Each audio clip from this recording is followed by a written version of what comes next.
स्वागत है आपका दोस्तों हमारे नए चैनल गेस्ट स्टार्ट में। जिस मैच के बारे में आज हम लोग बात करने जा रहे हैं वह Wales versus Denmark, round of 16 का पहला match. Group stage is over. गर्मी बढ़ गई है, इंटेंसिटी बढ़ गई है यार। अभी जो मैचेस होने वाले हैं ना, अभी मज़ा आने वाला है। हर मैच 90 मिनट्स में डिसाइड होगा, हर मैच 90 या 120 मिनट्स में, या पेनल्टी भी हो सकता है, कुछ भी हो सकता है। अभी हर मैच में आपको वो ड्रामा, हर मैच में आपको वो डिसीजन मेकिंग का इंपॉर्टेंस दिखेगा। हर मैच में की प्लेयर्स की मेंटालिटी बाहर आते हुए दिखेंगे, इंपॉर्टेंट प्लेयर्स उभरते दिखेंगे, कैप्टन्स का काम आपको दिखेगा।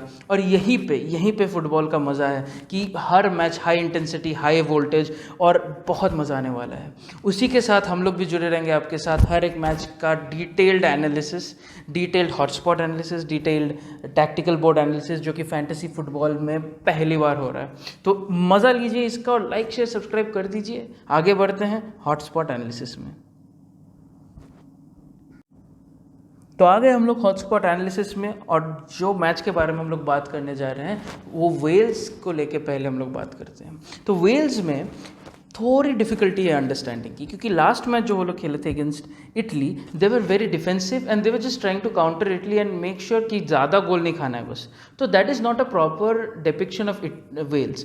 Wales are a very attacking team and they play their best football when they attack. तो कौन से मैचेस में ऐसा किया था उन्होंने? टर्की के against they were fluent, Turkey के against they were expressive, Turkey के अगेंस्ट दे वर कोऑर्डिनेटेड। तो वो मैच हमें देखना बनता है कि समझ में आएगा कि वेल्स जब अटैक करती है तब कैसे अटैक करती है, how are they their best, which players take which की पोजीशंस। तो पहले अगर हम लोग ओवरऑल की टचेस की बात करते हैं, की पोजीशंस के बारे में बात करते हैं, तो वो लोग सेंटर से ज़्यादा अटैक करते हैं, नंबर 20 विड्थ प्रोवाइड करते हैं, नंबर 20 डैनियल जेम्स। और सेंटर से कौन जाते हैं? कीफर मूर, गैरेथ बेल और एरन रामजी। और राइट से इनके जितना भी विड्थ आता है वो आता है इनके राइट बैक से कॉनर रॉबर्ट्स। क्योंकि डैनियल जेम्स लेफ्ट विंग में खेलते हैं, इसीलिए इनके लेफ्ट बैक आके नहीं जाते और एक 3 मैन डिफेंस फॉर्म करते हैं। कितना लॉजिकल है यार, फुटबॉल से लॉजिकल, फुटबॉल से ज़्यादा इंट्यूटिव कोई गेम है?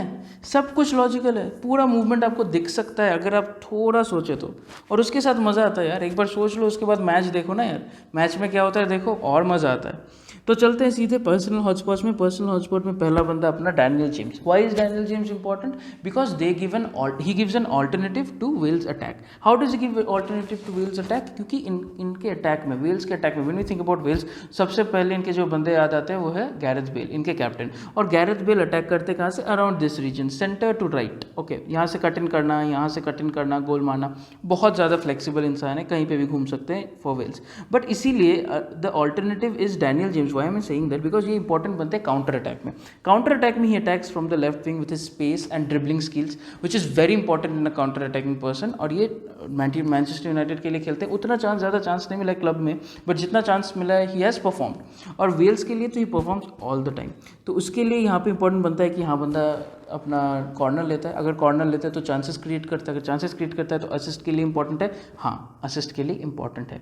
उसी के साथ साथ ये सेंटर से भी जाके क्रॉस देता है, जो कि इंपॉर्टेंट बनता है। तो असिस्ट के लिए Daniel James very important. Let's move on to the next player. The next player that we are talking about is Kieffer Moore, जो कि लास्ट मैच में नहीं खेले थे because they opted for a more defensive shape, एक double pivot के साथ, which didn't work for मी।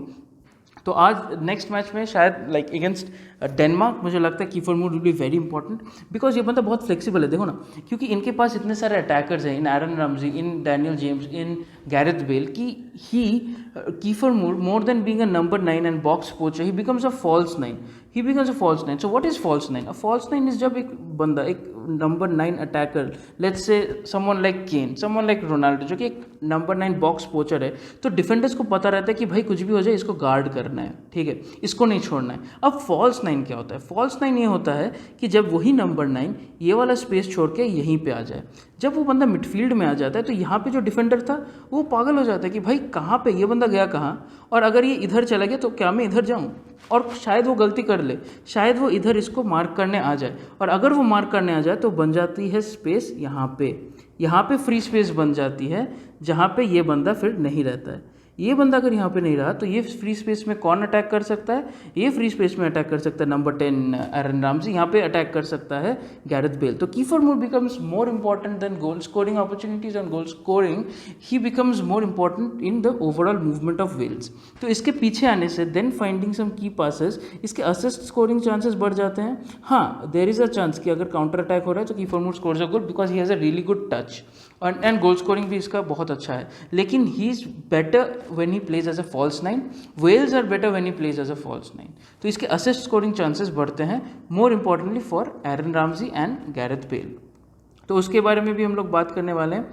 एरन रामजी, एरन रामजी के अगर बारे में हम लोग बात करें तो ये बंदा वेरी इंपॉर्टेंट, कभी भी नहीं छोड़ना है इसको, हाथ एकदम पकड़ के रख देना है। सेंटर मिडफील्ड का बंदा है, कहाँ रह रहा है, नहीं अटैकिंग बॉक्स में, उसका काम है वहाँ पर रहना, नहीं किसने उसको पूछा वहाँ रहना है, पता नहीं, कोच नहीं बोला होगा, लेकिन बहुत इंपॉर्टेंट है। ये जो इसका मूवमेंट है ना, पकड़ लिए इसके मूवमेंट को, मैं आपको बता रहा हूँ, सुन के रहिए और इसको मतलब भूले मत, आप कुछ भी कीजिए एरन रामजी को तो मत हटाइए, क्योंकि वेल्स, जैसे मैं फिर से कीफर मूर के बारे में बता रहा हूँ, कीफर मूर जब यहाँ पे आते हैं अटैकिंग स्पेस को खाली छोड़ के, तो कौन जाएगा अटैक करने, एरन रामजी। अगर ये बंदा इधर पर टहल रहा है, सोचिए बॉक्स के अंदर टहल रहा है, यहाँ पे एक शॉट आया, बंदा मिस कर गया गोलकीपर, गोल कौन मारेगा, एरन रामजी। एरन रामजी पे क्रॉस आ रहा है, एरन रामजी को मौका मिल रहा है, एरन रामजी की पास कर रहे हैं, थक गया हूँ यार एरन रामजी से, रख दीजिए बस और भूल जाइए एरन रामजी को, रख के कैप्टन बना दो यार, छोड़ दो इसको, दिमाग का दही कर देता है एरन रामजी, हर जगह पहुंच जाता है। और हर जगह पहुंचने से याद है गैरेथ बेल, यार देखो इसका हॉटस्पॉट देखो, हर जगह है यार, ये बंदा इंपॉर्टेंट है, वेरी इंपॉर्टेंट, इनका सबसे इंपॉर्टेंट प्लेयर, इनका कैप्टन, और हाँ गोल मार सकता है, गोल तो मार सकता है, इस बंदे में तो गोल स्कोरिंग कैपेबिलिटी है।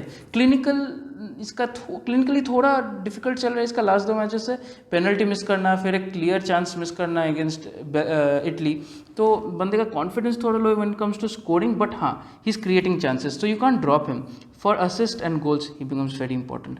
हॉटस्पॉट एनालिसिस में इसके मूवमेंट के बारे में बात करेंगे तो और मजा आएगा। Next is Connor Roberts. Connor Roberts इनके राइट साइडेड डिफेंडर जो कि आगे जा रहे हैं। क्यों इनके बारे में मैं हाईलाइट कर रहा हूँ, इसीलिए कर रहा हूँ क्योंकि जैसे हमने देखा कि गैरेथ बेल कहीं पे भी मूव करते हैं तो वो अपना जो राइट फ्लैंक है ना, विंग, राइट विंग, उसको छोड़ देते हैं, तो वहाँ पे अटैक कौन करता है, कॉनर रॉबर्ट्स, और यहाँ से गोल स्कोरिंग चांस क्रिएट कर सकते हैं, तो असिस्ट के लिए he becomes very important. Now going to their overall team stats, well overall team stats तो जैसे हम लोग सोच रहे थे, देखिए एक बार आपको हॉटस्पॉट एनालिसिस का लत लग जाएगा ना, तो फिर मैच स्टैट्स का कोई फर्क नहीं पड़ेगा, आपको दिखेगा कि हाँ देखो मैच में लेफ्ट से अटैक हो रहा है तो आपको पता चलेगा लेफ्ट से कौन अटैक कर रहा है, नहीं डैनियल जेम्स कर रहा है, राइट से जितना अटैक आ रहा है स्टंटेड आ रहा है, क्यों आ रहा है, क्योंकि वहाँ पे कॉर्नर रॉबर्ट्स ही अटैक कर रहे हैं, तो सेंटर से अटैक ज़्यादा आ रहा है in terms of Ramsay, in terms of Gareth Bale and जो एलन, जिसके बारे में थोड़ा भी बात करूंगा मैं बाद में। लेकिन लेट्स टॉक अबाउट उनके ओवरऑल स्टैट्स। तो स्टैट्स में यार फिर से एक ही नाम, यार मैं तो थक गया हूँ इसके बारे में बोल बोल के, नहीं बोलना चाहता मैं, और प्लीज़ दोस्तों इसको टीम में रखो, कैप्टन बना के भूल जाओ, मेरे को बात ही नहीं करना। 2 की passes, highest number of passes, यहाँ पे अगर हम लोग बात करें इनके ओवरऑल शॉट स्कोरिंग तो वो तो देख के आप लोग पागल ही हो जाओगे। 3 shots on target, 1 shot of target, और सबसे बड़ी बात 2 बिग चांसेस मिस्ड। कौन करता है यार, 2 बिग चांसेस मिस्ड, 1 गोल, 2 बिग चांसेस मिस्ड, 2 की passes, maximum number of passes. और क्या बताऊं, बात करने का बाकी है एरन रामजी के बारे में। दूसरों के बारे में बात कर लेते हैं। गैरेथ बेल 5 की पासेस, वेरी इंपॉर्टेंट। उसके अलावा एरन रामजी का 2 passes, Daniel James 4 passes, nothing surprising. You can verify, hotspot analysis से ये चीज़ वेरीफाई हो जाता है कि हॉटस्पॉट में जो हमने सीखा यहाँ पे वेरीफाई हो रहा है कि हाँ वही तो हो रहा है जैसे हमने सोचा था, तो उसी हिसाब से मैच आगे बढ़ना है। Now let's talk about Denmark, second team जिसके बारे में आज हम लोग बात करेंगे वो है डेनमार्क। और डेनमार्क के बारे में बात करने से पहले एक बहुत इंपॉर्टेंट बात कि डेनमार्क की टीम, एक टीम जैसे कुछ दिनों से जब से ये यूरो 2020 चालू है, हर एक national teams they want to win, and हर एक national teams have come into Euros and they have started Euros, they play this group stage trying to win everything, trying to win and playing the better football for themselves. But Denmark का story completely different है।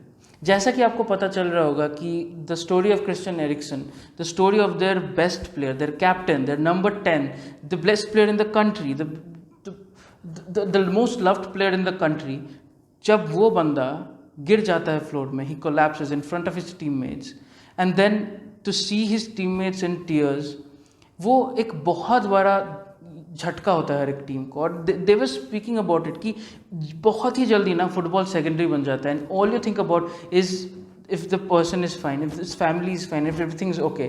Luckily everything was all right, luckily he made out of it, he fought out of it, and he's fine now, and his team is going on, and his team is playing well. तो ये जो बात होती है ना Denmark की, जैसे मैं बता रहा था, मेंटालिटी बहुत इंपॉर्टेंट है coming into this round of 16, क्योंकि 90 मिनट्स में ना एक पूरे मैच को जज किया जाएगा। तो तुम चाहे जितनी भी अच्छी टीम हो या जितने भी बड़े अंडरडॉग्स हो, 90 मिनट्स में तुम कैसे परफॉर्म करते हो उसी के ऊपर डिपेंड करेगा कि यार तुम आगे जा रहे हो कि नहीं।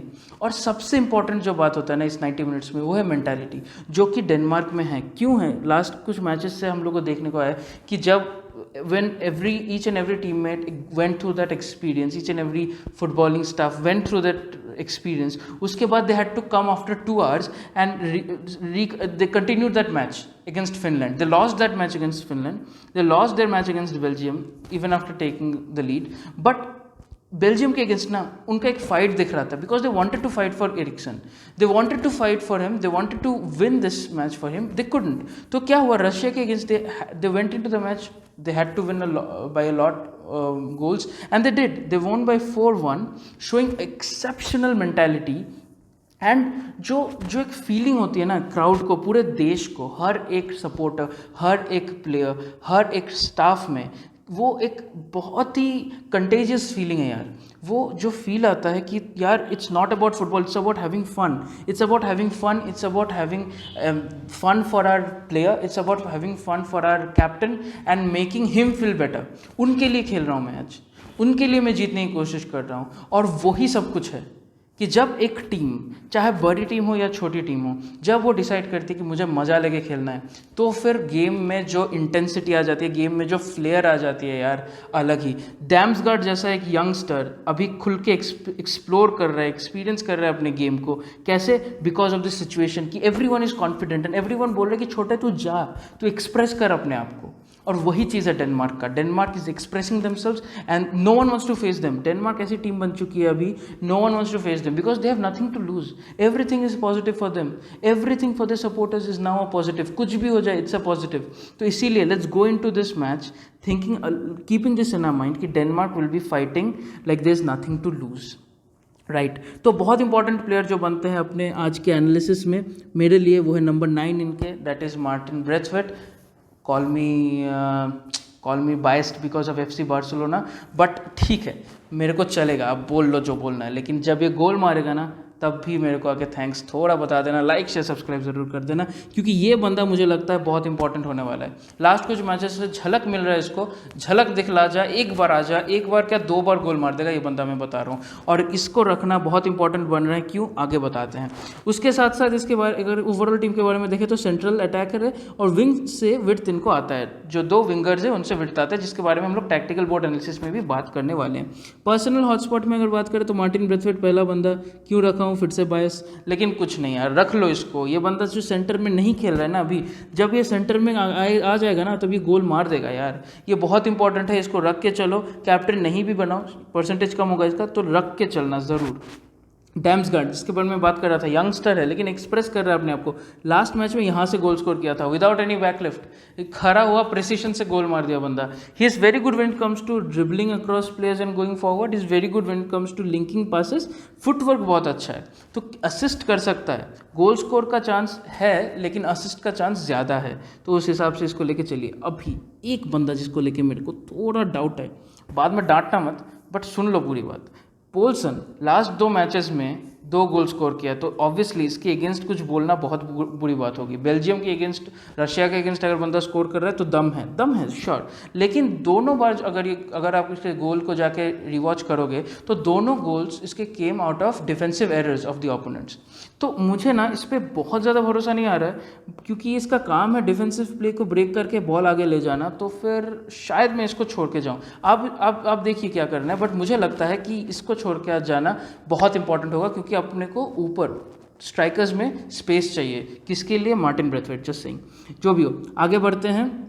आगे बढ़ के वेरी इंपॉर्टेंट प्लेयर इनके हॉयबर्ग, पियर एमिलिक हॉयबर्ग, ये खेल रहे हैं हॉटस्पॉट बोल रहा हूँ फिर से, हॉटस्पॉट एनालिसिस से, हॉटस्पर्स के लिए। तो स्पर्स के लिए खेल के बहुत इंपॉर्टेंट प्लेयर बन रहे हैं और इस टीम के लिए भी बहुत इंपॉर्टेंट प्लेयर बन रहे हैं। ये डिफेंस से बॉल लेके आगे ले जा रहे हैं और असिस्ट के लिए very important. Next player that we gonna talk about is Mahle. Mahle कौन है? इनके लेफ्ट बैक थे जो अभी लेफ्ट विंग बैक बन के लिए, बंदा सोच लिया लेफ्ट अटैकर है ये, तो इसीलिए इसका हॉटस्पॉट देखिए कहाँ पहुँच गया बंदा। तो डिफेंस में इसको रखना very important for goals, assist भी नहीं, गोल्स के लिए बता रहा हूँ मैं, very important to keep this guy. Last बंदा डैनियल वॉस, जिसके बारे में शायद डिफेंस में उतना चर्चा नहीं होगा because he has not provided something substantial till now, but assist के लिए वेरी इंपॉर्टेंट। कैपेबिलिटी है बंदे में बहुत ज़्यादा, क्रॉसेस A1 डालता है, ये लालीगा में खेलता है, मैं इसको अच्छे से देखा हूँ लास्ट 2-3 साल से, और बहुत इंटरेस्टिंग प्लेयर है, बहुत इंपॉर्टेंट प्लेयर है, ज़रूर रख के चलना है इसको। ओवरऑल मैच इन्फो की अगर बात करें तो अगर हम लोग देखेंगे राइट से ज़्यादा अटैक हो रहा है, क्यों? बिकॉज ऑफ कार्लोस ब्रेथवेट, तो इसीलिए मार्टिन ब्रेथवेट को रखना इंपॉर्टेंट बनता है। लेफ्ट से अटैक आ रहा है महले से, उसको रखना भी इंपॉर्टेंट बन रहा है। हॉट टैक्टिकल बोर्ड एनालिसिस में क्लियरली सब कुछ बता दिया जाएगा। क्रिश्चियनसन आगे पहुंच गए थे लास्ट मैच, लेकिन मुझे नहीं लगता ये ज़्यादा आगे जाएंगे दिस मैच। वेस्टरगार्ड बहुत इंपॉर्टेंट है कॉर्नर से गोल मारने के लिए, सबसे लंबे बंदे हैं, क्लियरेंस भी बहुत ज़्यादा करते हैं और गोल स्कोरिंग चांसेस भी क्रिएट करते हैं बिकॉज ऑफ इस हेडर, बहुत लंबे हैं। Martin Braithwaite makes an appearance, I am not surprised. महले makes an appearance, I am not surprised as well.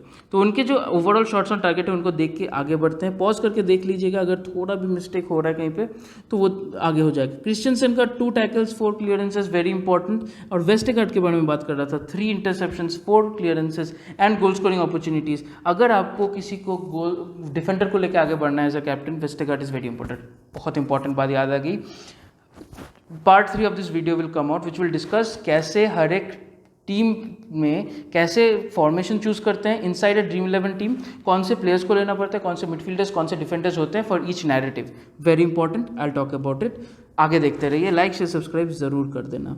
उसके बाद अगर हम लोग आते हैं कि ओवरऑल की पासेस में, तो Daniel Wass becomes very important. शायद ओवरलुक कर रहे हैं लोग, हाँ शायद कर रहे हैं ओवरलुक, लेकिन बहुत इंपॉर्टेंट प्लेयर है, A क्लास प्लेयर है when it comes to assist, and I might keep him for assist, specifically for assist. उसके बाद आते हैं हॉयबर्ग। लार्सन जो है वो स्टार्ट नहीं कर रहे थे तो उन पे ज़्यादा फोकस नहीं करेंगे, वो पोजीशनिंग की वजह से 2 की पास मिला है उनको, बट वो स्टार्ट नहीं कर रहे, तो it's not that important for our team right now. Hojbjerg is very important for creating 2 की पासेस। तो इससे कंक्लूड होता है अपना हॉटस्पॉट एनालिसिस। शायद आपको थोड़ा बहुत आइडिया मिलेगा, यही आइडिया को हम लोग फर्दर एनरिच करेंगे through tactical board analysis. Please जुड़े रहिए, उसके लिए लाइक से सब्सक्राइब करके हमारा मोटिवेशन बढ़ाते रहिए और देखते रहिए गेस्ट स्टार्ट।